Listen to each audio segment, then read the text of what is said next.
personal favorite. Tasty cake. All the good things wrapped up in one. The guy that wrote this song is somewhere in the house. He's real tall. He's real cute. Oh, no. Where? Jerry,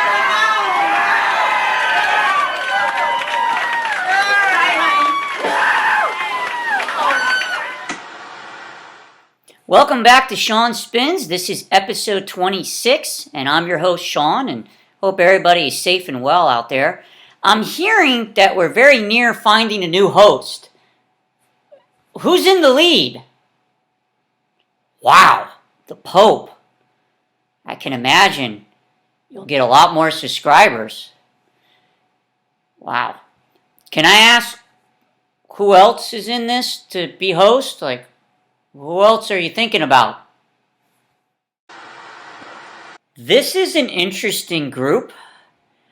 I would kind of like to see the dog get a chance at hosting the show. Huh.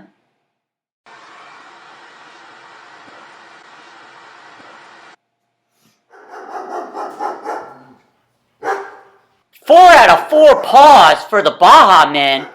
I wonder why. Let's start the show.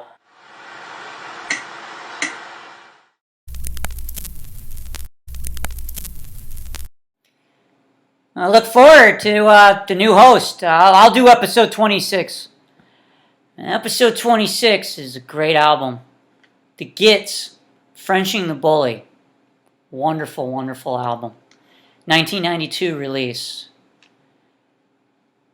I cherish this album, and I've had for a long time. It is, from start to finish, a wonderful album. The Gits were Joe on guitar, Matt on bass, Steve on drums, and Viva Zapata vocals. The band started off in Ohio in college and moved out to the Seattle area. One of the interesting things I find about the band is the album is on CZ Records, and I often wonder why Sub Pop did not sign them to a contract. I feel as though they are the best band from the Seattle area. Now, the bands that made it really big in the Seattle area were like Nirvana, Pearl Jam, Soundgarden, Alice in Chains, and to the lesser extent, Tad, Mudhoney. Yet I said it before that I feel as though Sunny Day Real Estate is a great band from there, and I prefer them to the Foo Fighters. Now, I feel as though the Gits is the best of the Seattle band. Amazing band. Viva Zapata's voice is incredible. You take all the best singers, all the best blues singers, put Janis Joplin in there, all together, you get this beautiful, powerful, emotional voice from Viva Zapata.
I'm telling you, all the best singers put together. Bessie Smith with distortion. You know, that's Viva Zapata. Unbelievable. Just such a beautiful, powerful, emotional voice. Like, I love the music. I love it.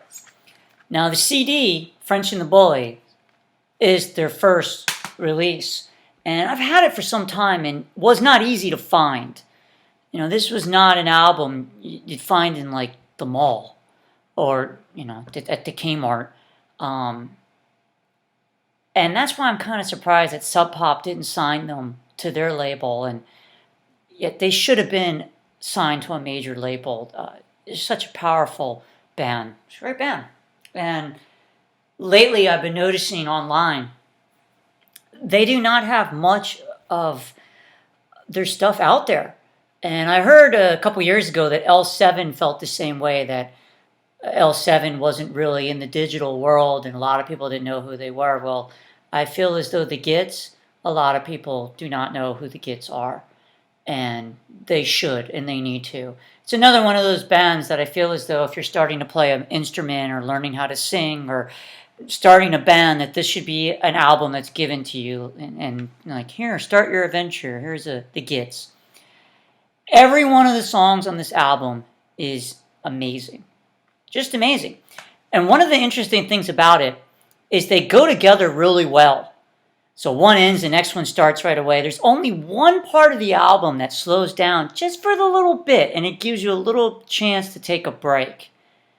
I remember Joe Strummer talking about that with the Ramones, that there's not much time between songs, and it feels the same way with this Gits album. I do not consider them grunge. I consider them closer to punk rock, especially some of the drum beats in them. Even the guitar with that Les Paul sound with the distortion, very punk rock.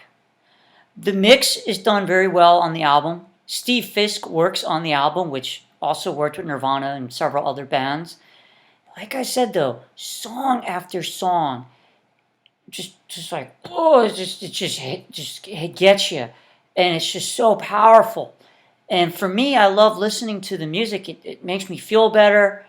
I don't know, it's just so powerful. There's not a song on the album that I do not like. I highly recommend this album. I know they did a re-release of the CD with a little bit of a different cover. It's still got the paintings on it, but they changed the background a little bit. It's just amazing. And like I said, track after track, you think they're going to slow down or you might have a little bit of a not a good song in there. And no, every song is phenomenal. I have a few other things from the Gits also. This is Kings and Queens that came out a couple years after Frenching the Bully. And this is mostly tracks taken from 1988 while in Ohio. And the interesting thing about this album is a lot of the songs became Frenching the Bully, and this is just earlier versions. I have one other release that I found in my lifetime. This is mostly live and a couple outtakes. This is Seafish, Louisville. I changed the cover on this. It's just an inside photograph. Now, what I like about this album, and this came out years after Frenching the Bully too, a lot of it is live, and just like that little bit I showed on the TV, the band is phenomenal live.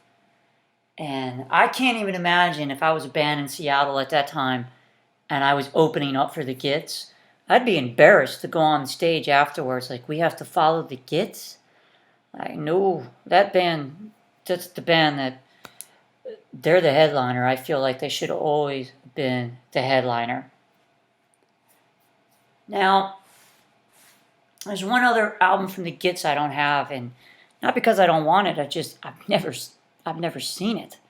As I said, not easy stuff to find, and it wasn't stuff that I found in local stores, and very independent. And I don't know how I first got into the Gits, but I sure am glad I did, because the music is so powerful, and it gives me this comfortable feeling listening to it. And I might be frustrated and listen to it, and I can get out frustrations. it just makes me feel comfortable. It just is powerful, and it's soothing. Her voice is so soothing, and man, that emotion is unreal. Now, as I said, I can't remember how I got into the Gits. And what might have been what had me get into the Gits is maybe when like Nirvana and the other bands started helping out with the Gits. And what happened was Viva Zapata was abducted, raped, and murdered. And bands were coming forth to donate money to help out, and there would be like a benefit concert to raise money for a private detective to find the person or persons that did this to Viva Zapata. And it took a long time for the person to be caught, yet the person was finally caught. Home Alive was also started. And Home Alive, one of the things Home Alive does is teaches self-defense. And it's an absolute tragedy what happened to Viva Zapata. And I wonder what would have came of her life, music. I can imagine they would have been signed to a major label. I can imagine they would have been the biggest band in the world. Bigger than Nirvana, bigger than all the bands. It's just, they're that good of a band. Trust me when I tell you.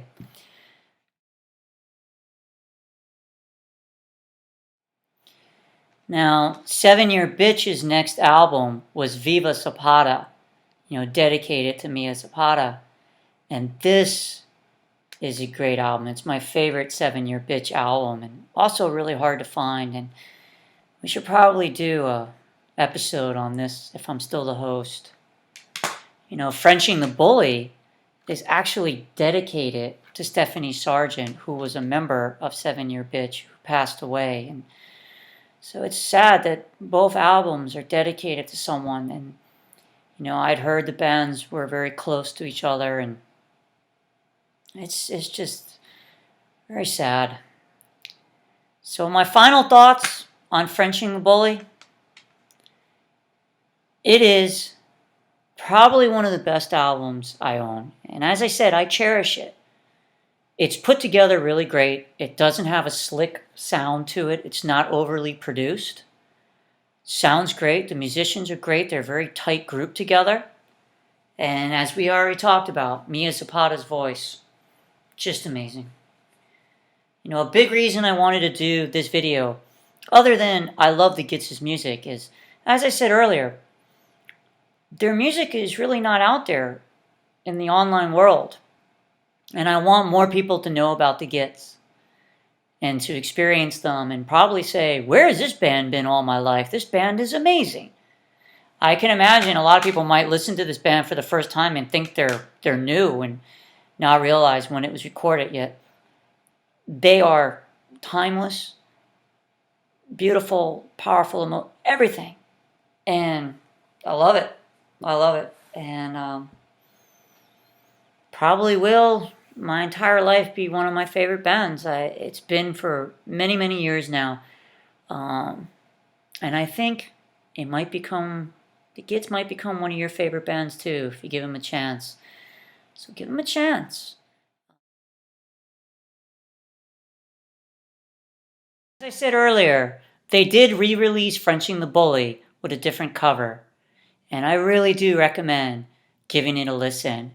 Even if you're listening to tracks on YouTube, the Gits is an amazing band.